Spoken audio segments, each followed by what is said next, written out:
Qu'est-ce qui fait qu'une personne évitante remarque quelqu'un qu'elle tenait pour acquis?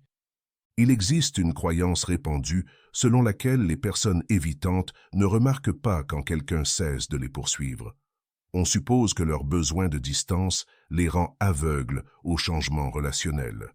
Pourtant, les évitants prêtent constamment attention aux schémas relationnels, et quand ces schémas se brisent, cela déclenche en eux des réponses qu'ils ne peuvent ignorer.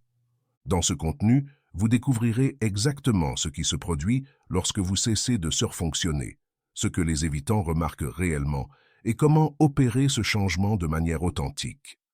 Restez avec moi, car ce que vous allez apprendre transforme entièrement votre façon d'être dans ces relations. Le changement n'a rien à voir avec la manipulation ou les jeux. Il s'agit de reconnaître les schémas dans lesquels vous étiez piégé et de choisir quelque chose de différent pour vous-même. La première chose qu'une personne évitante remarque quand vous cessez de trop donner est l'absence de pression. Trop donner crée un poids constant dans la relation que les évitants ressentent mais nomment rarement. Quand vous prenez toujours l'initiative, quand vous demandez toujours comment ils vont, quand vous tentez toujours de combler l'écart, vous créez un environnement où ils se sentent responsables de votre état émotionnel.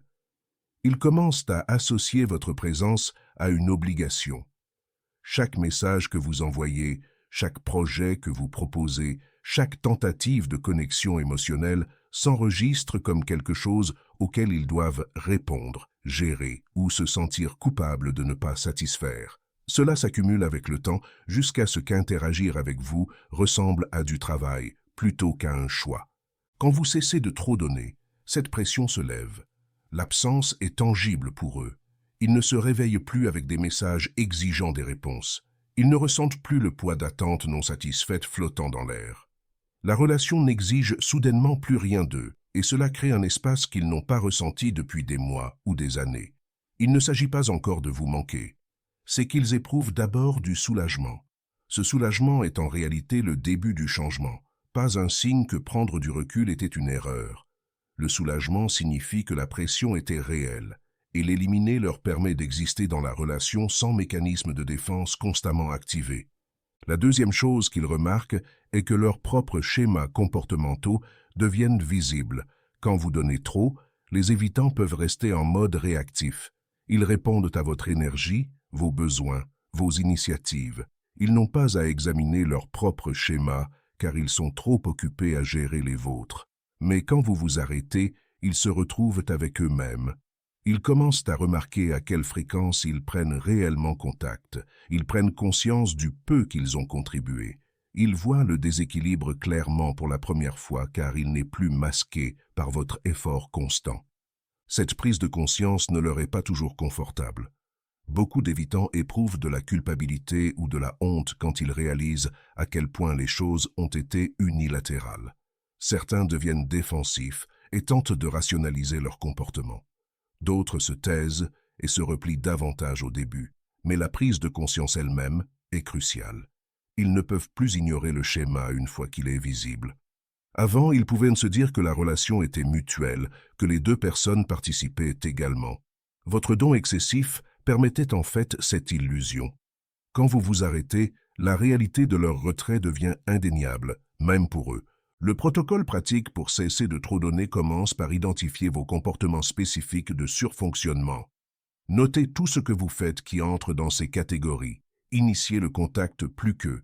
Planifiez la plupart ou la totalité de votre temps ensemble. Faire le travail émotionnel qu'ils devraient faire eux-mêmes. Gérer leurs sentiments ou réactions. Sacrifiez vos besoins pour accommoder les leurs ou les poursuivre quand ils se retirent.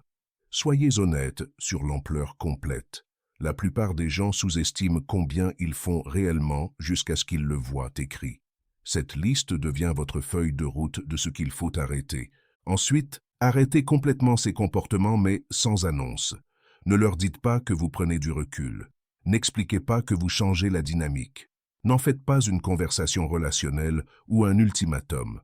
Arrêtez simplement de faire les choses sur votre liste. Si vous écrivez toujours en premier, cessez d'écrire en premier. Si vous faites toujours les plans, cessez de faire les plans. Si vous demandez toujours comment ils se sentent, cessez de demander. La clé est de faire ce changement pour vous, pas comme stratégie pour obtenir une réaction de leur part. Vous ne vous retirez pas pour les punir, ni pour les faire vous poursuivre. Vous arrêtez des comportements qui vous ont épuisé et créé une dynamique insoutenable. Pendant que vous cessez de trop donner, remplissez cet espace avec votre propre vie. C'est là que la plupart échouent. Ils cessent de poursuivre l'évitant, mais restent ensuite assis à attendre que l'évitant le remarque et réponde. Cela revient toujours à mettre l'évitant au centre de votre vie. Au lieu de cela, utilisez l'énergie que vous versiez en eux pour reconstruire votre propre monde. Reconnectez avec des amis que vous avez négligés. Poursuivez des loisirs et intérêts qui comptent pour vous. Investissez dans votre travail, votre croissance, vos objectifs. Faites des projets qui n'ont rien à voir avec eux.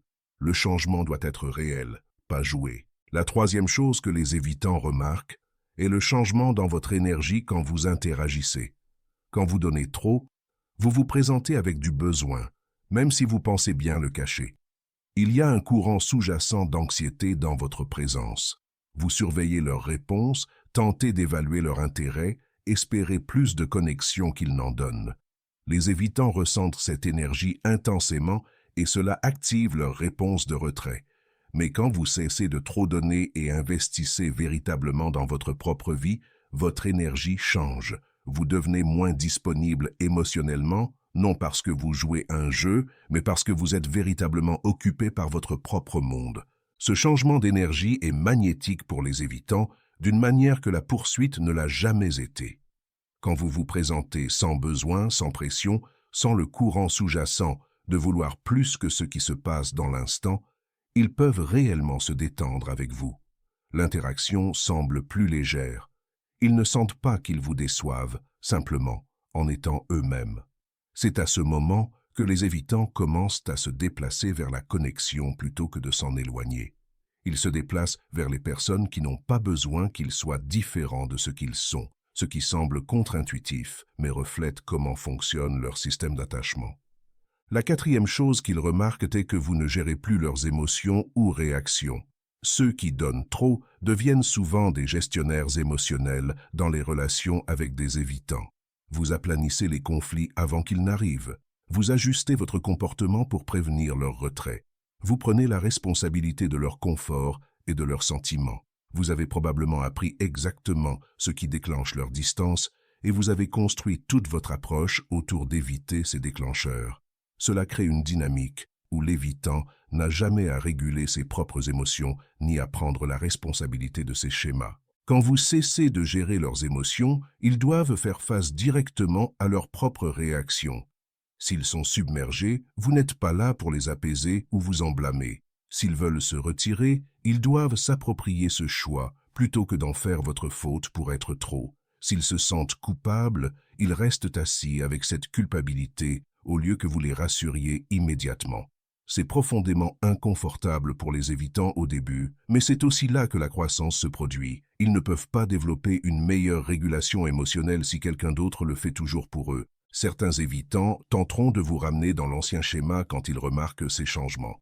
Ils pourraient soudainement davantage prendre contact, demander ce qui ne va pas, ou montrer plus d'intérêt qu'ils n'en ont montré depuis des mois. C'est souvent une réponse à l'inconfort du schéma qui se brise, pas un changement véritable. Ils veulent restaurer la dynamique familière où ils pouvaient prédire votre comportement et maintenir leur distance préférée.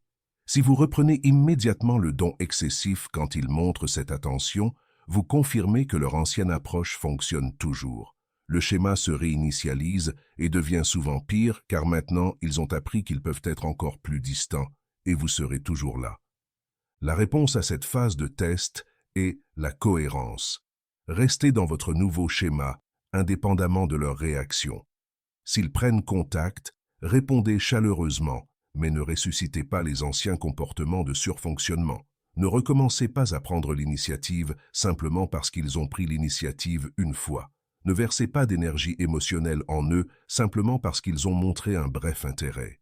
Égalez leur énergie sans la dépasser. Laissez-les expérimenter à quoi ressemble réellement l'effort mutuel. Beaucoup d'évitants n'ont jamais été dans une relation où les deux personnes contribuent également, car leur partenaire surfonctionnait toujours pour compenser leur sous-fonctionnement. La cinquième chose que les évitants remarquent est que leurs anciennes stratégies cessent de fonctionner. Les évitants ont développé des schémas spécifiques pour gérer les relations sans se rapprocher trop. Ils pourraient utiliser le travail comme excuse, créer du conflit quand les choses semblent trop intimes, rester silencieux pendant des jours ou des semaines, faire des plans et les annuler, ou maintenir des conversations superficielles. Ces stratégies fonctionnent habituellement parce que leurs partenaires poursuivent plus fort quand ils se retirent. Le schéma devient l'évitant se retire, le partenaire poursuit, l'évitant obtient de l'espace, le partenaire attend, l'évitant revient quand il est prêt, le partenaire est reconnaissant et accepte tout ce que l'évitant offre. Ce cycle peut se répéter indéfiniment tant que le partenaire continue de jouer son rôle. Quand vous cessez de trop donner, ce cycle se brise. L'évitant se retire, mais vous ne poursuivez pas. Ils s'attendent à ce que vous preniez contact après des jours de silence, mais vous ne le faites pas. Ils supposent que vous serez disponible quand ils seront prêts à se reconnecter, mais vous êtes occupé avec votre propre vie. Leur stratégie pour contrôler la distance les laisse soudainement plus isolés qu'ils ne l'avaient prévu. C'est à ce moment que les évitants commencent à questionner leur approche. L'inconfort de leur stratégie qui ne fonctionne pas crée souvent plus de motivation pour changer que n'importe quelle conversation sur les besoins ou la connexion ne pourrait jamais le faire. Tout au long de ce processus, la chose la plus importante est que vous fassiez des changements pour vous, pas comme tactique pour les changer eux. Si vous cessez de trop donner juste pour que l'évitant vous poursuive, ils sentiront la manipulation et cela se retournera contre vous. Votre énergie sera toujours centrée sur eux et ce qu'ils font. Vous guetterez des signes qu'ils remarquent, suivrez s'ils prennent davantage contact, analyserez chaque interaction pour une preuve que votre stratégie fonctionne. C'est juste une autre forme de surfonctionnement. Le changement doit être authentique. Vous cessez de trop donner parce que vous reconnaissez que ce n'est pas sain pour vous. Vous vous arrêtez parce que vous voulez une relation équilibrée ou aucune relation du tout. Vous vous arrêtez parce que vous méritez la réciprocité. Le délai pour ce changement varie considérablement. Certains évitants remarquent en quelques jours et commencent à davantage prendre contact. D'autres prennent des semaines ou des mois pour reconnaître le changement. Certains ne s'ajustent jamais et la relation se termine, ce qui est en fait le résultat le plus sain si quelqu'un ne peut vous rencontrer avec un effort égal. Il n'y a pas de nombre magique de jours pour prendre du recul. Il n'y a aucune garantie d'un résultat spécifique. Ce qui compte est que vous construisiez une vie qui vous comble indépendamment de ce qu'ils font. S'ils finissent par se manifester et commencent à contribuer à la relation, c'est quelque chose que vous pouvez évaluer. S'ils ne le font pas, vous avez déjà avancé. Les erreurs que les gens commettent avec ce protocole impliquent habituellement de briser le schéma trop tôt.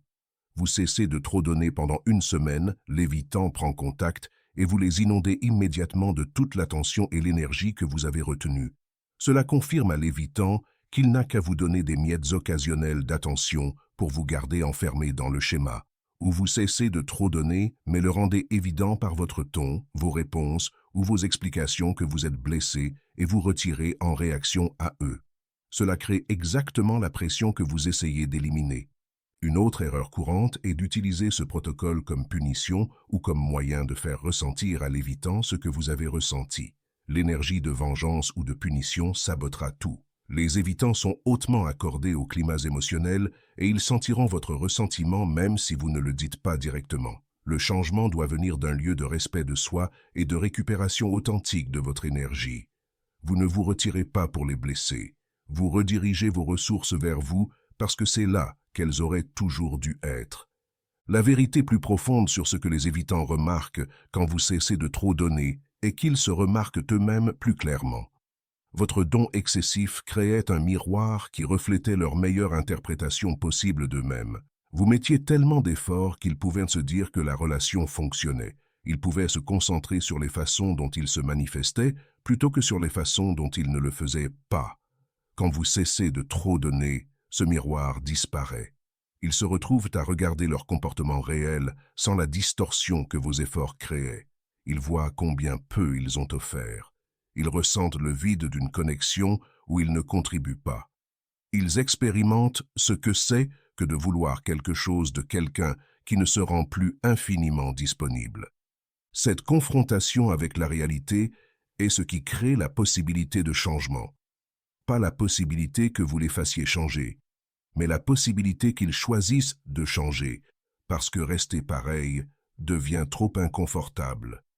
Certains évitants relèveront ce défi. Ils reconnaîtront leur schéma, ressentiront un remords sincère pour le déséquilibre et commenceront à faire le travail pour se manifester différemment. Ils prendront davantage l'initiative, planifieront davantage, s'exprimeront davantage, risqueront davantage de vulnérabilité. Ils démontreront par une action cohérente dans le temps qu'ils sont capables de réciprocité. D'autres évitants se retireront davantage. Ils décideront que l'inconfort n'en vaut pas la peine. Ils trouveront quelqu'un d'autre qui donnera trop et restaurera le schéma familier. Ils rationaliseront leur comportement et vous blâmeront d'être distante ou froide. Ils se convaincront qu'ils sont mieux seuls ou que les relations ne fonctionnent simplement pas pour eux. Ce résultat n'est pas un échec de votre approche. C'est une information sur leur capacité et leur volonté de vous rencontrer dans une relation adulte. Le protocole n'est pas de contrôler leurs réponses. Il s'agit de créer des conditions où la vérité de la relation devient visible. Quand vous cessez de trop donner, vous cessez de compenser pour leur retrait. Vous cessez de faire fonctionner la relation par pure force de volonté. Ce qui reste est ce qu'ils sont réellement disposés et capables de contribuer. Cela pourrait être plus que ce à quoi vous vous attendiez. Cela pourrait être moins. Dans tous les cas, vous savez finalement avec quoi vous travaillez au lieu de ce que vous espériez. Votre travail n'est pas de faire qu'un évitant vous remarque ou vous valorise. Votre travail est de vous remarquer et vous valoriser suffisamment pour cesser d'accepter des relations où vous faites tout le travail. Quand vous incarnez véritablement ce changement, tout change. Les évitants qui peuvent vous rencontrer commenceront à se manifester différemment. Les évitants qui ne le peuvent pas, La chose la plus profonde que les évitants remarquent quand vous cessez de trop donner est qu'ils ressentent réellement votre absence. Pas l'absence de votre présence physique, mais l'absence de votre poursuite émotionnelle. Ils ressentent l'espace où votre attention se trouvait. Ils ressentent le manque de pression, mais aussi le manque de chaleur qui venait avec votre investissement. Ils expérimentent ce que c'est que de se demander à propos de quelqu'un au lieu d'être celui dont on se demande. Cette inversion est désorientante pour eux, car ce n'est pas la dynamique qu'ils ont l'habitude de gérer. Ils sont habitués à gérer la poursuite. Ils ont des stratégies bien développées pour gérer les gens qui veulent plus d'eux. Ils ne savent pas quoi faire quand quelqu'un cesse de vouloir plus et commence à vivre pleinement sa propre vie. C'est là que l'attraction authentique peut finalement émerger si elle le doit. L'attraction pour les évitants nécessite souvent de l'espace et de l'absence. Ils ont besoin de ressentir leurs propres désirs plutôt que de répondre aux désirs de quelqu'un d'autre pour eux. Quand vous donnez trop, ils sont en mode réactif. Ils gèrent vos sentiments, répondent à vos initiatives, se défendent contre vos besoins. Il n'y a pas de place pour qu'ils accèdent à leurs propres désirs. Mais quand vous vous retirez véritablement, l'espace s'ouvre pour que leurs désirs émergent. Ils pourraient se retrouver à penser à vous quand ils ne s'y attendaient pas. Ils pourraient ressentir de la curiosité à propos de ce que vous faites. Ils pourraient remarquer que des choses spécifiques de votre présence leur manquent. Cette émergence organique d'intérêt est complètement différente de l'engagement obligatoire qu'ils ressentaient quand vous les poursuiviez. Cessez de trop donner en commençant aujourd'hui. Identifiez les comportements spécifiques que vous faites qui dépassent ce qu'ils contribuent. Arrêtez ces comportements sans explication ni annonce. Remplissez votre vie avec des activités, des personnes et des objectifs qui comptent pour vous indépendamment de cette relation. Quand vous interagissez avec eux, apportez votre présence complète sans besoin. Égalez leur effort sans le dépasser. Restez cohérente, indépendamment de comment ils répondent initialement. Donnez à ce changement des mois, pas des jours. Observez les schémas dans leur comportement au fil du temps, pas les incidents isolés. La relation que vous méritez inclut la réciprocité. Elle inclut quelqu'un qui se manifeste sans avoir besoin d'être poursuivi. Elle inclut un effort mutuel et un intérêt sincère. Vous ne pouvez pas créer cela en donnant trop. Vous pouvez seulement créer l'espace pour que cela existe si l'autre personne en est capable. Cesser de trop donner révèle si cette capacité existe. Ayez suffisamment confiance en vous pour le découvrir. Comprendre vos propres schémas d'attachement vous aide à maintenir ce changement à long terme. Beaucoup de personnes qui donnent trop ont appris ce schéma tôt dans la vie. Peut-être avez-vous eu un parent émotionnellement indisponible et vous avez appris que travailler plus dur pour obtenir de l'attention donnait parfois des résultats. Peut-être avez-vous intériorisé le message que vos besoins étaient trop ou que l'amour nécessitait un effort constant pour être maintenu. Ces schémas précoces créent des voies neuronales qui font que trop donner semble normal, voire nécessaire. Quand vous vous arrêtez, votre système nerveux pourrait l'interpréter comme un danger. Vous pourriez ressentir une anxiété intense à propos de la fin de la relation. Vous pourriez éprouver de la culpabilité de ne pas faire plus. Ces sentiments ne signifient pas que vous faites quelque chose de mal. Ils signifient que vous brisez un schéma profondément ancré. L'inconfort est en fait un signe de croissance. Votre système nerveux s'ajuste à une nouvelle façon d'être dans les relations. Au lieu de gérer cet inconfort en revenant à trop donner, apprenez à rester avec lui. Remarquez l'anxiété sans agir dessus. Reconnaissez la culpabilité sans la laisser dicter vos choix. Parlez à des amis qui comprennent les dynamiques relationnelles saines. Envisagez de travailler avec un thérapeute qui peut vous aider à traiter pourquoi ce schéma s'est développé et comment construire quelque chose de différent. Le travail intérieur compte autant que le changement de comportement externe. Les évitants remarquent aussi la qualité de votre respect de soi quand vous cessez de trop donner. Le respect de soi n'est pas quelque chose que vous pouvez feindre ou jouer. Il est présent ou il ne l'est pas. Et les gens ressentent la différence. Quand vous donnez trop à partir d'un lieu de faible estime de soi, il y a un message sous-jacent dans tout ce que vous faites qui dit que vous ne croyez pas mériter mieux. Les évitants captent cela et cela renforce en fait leur retrait. Ils sentent à un certain niveau que vous accepterez tout ce qu'ils offrent, donc ils offrent moins. Mais quand vous cessez de trop donner à partir d'un lieu de respect de soi véritable, cela change tout l'échange énergétique. Le respect de soi communique que vous connaissez votre valeur et que vous ne participerez pas à des dynamiques qui la diminuent. Ce n'est pas de l'arrogance ou de la froideur. C'est une confiance tranquille en votre valeur en tant que personne et partenaire. Quand un évitant rencontre cette énergie, cela défie leur récit interne. Beaucoup d'évitants se sont adaptés à des relations où l'estime de soi de leur partenaire était négociable. Ils pouvaient offrir un effort minimal et leur partenaire ajusterait ses attentes à la baisse. Mais quand vous vous présentez avec un respect de soi non négociable, ils ne peuvent pas reproduire ce schéma. Ils s'élèvent pour vous rencontrer ou ils ne le font pas. Mais vous ne vous contorsionnez plus pour faire fonctionner la relation uniquement selon leurs termes. La sixième chose que les évitants remarquent est comment leurs amis et leurs familles répondent différemment à vous. Quand vous donniez trop, les gens autour de l'évitant pourraient vous avoir vu comme trop investi ou même désespéré. Ils vous regardèrent poursuivre quelqu'un qui n'égalait pas votre effort. Certains pourraient avoir eu pitié de vous. D'autres pourraient vous avoir jugé. Mais quand vous cessez de trop donner et commencez à vivre pleinement votre propre vie, ces mêmes personnes remarquent le changement. Vous devenez plus intéressante, plus magnétique, plus sûre de vous. L'évitant voit ces gens répondre à vous avec plus de respect et d'intérêt, et cette validation externe impacte souvent comment ils vous voient. Cette dimension sociale compte plus que la plupart ne le réalisent. Les évitants se soucient de comment leurs relations paraissent aux autres, même s'ils prétendent que non. Quand leurs amis commencent à commenter sur votre bonne mine, votre air heureux, votre occupation avec votre propre vie, cela crée une preuve sociale qui change la perception de l'évitant. Ils commencent à se demander s'ils ont sous-évalué quelqu'un que les autres valorisent clairement.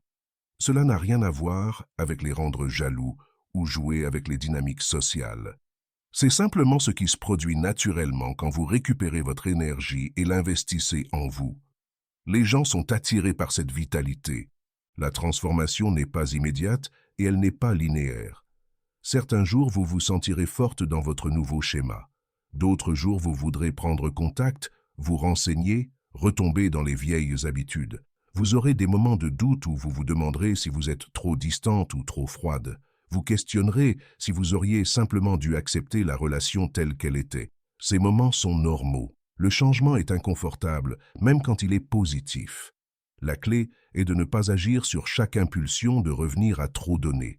Ressentez les sentiments, reconnaissez l'inconfort, mais restez engagé envers le schéma plus sain que vous construisez. Qu'avez-vous remarqué quand vous avez cessé de trop donner dans une relation? Partagez votre expérience dans les commentaires. Si ce contenu vous a aidé à voir vos schémas plus clairement, appuyez sur ce bouton « J'aime » et abonnez-vous pour plus de contenu sur l'attachement et les dynamiques relationnelles. Merci d'avoir regardé.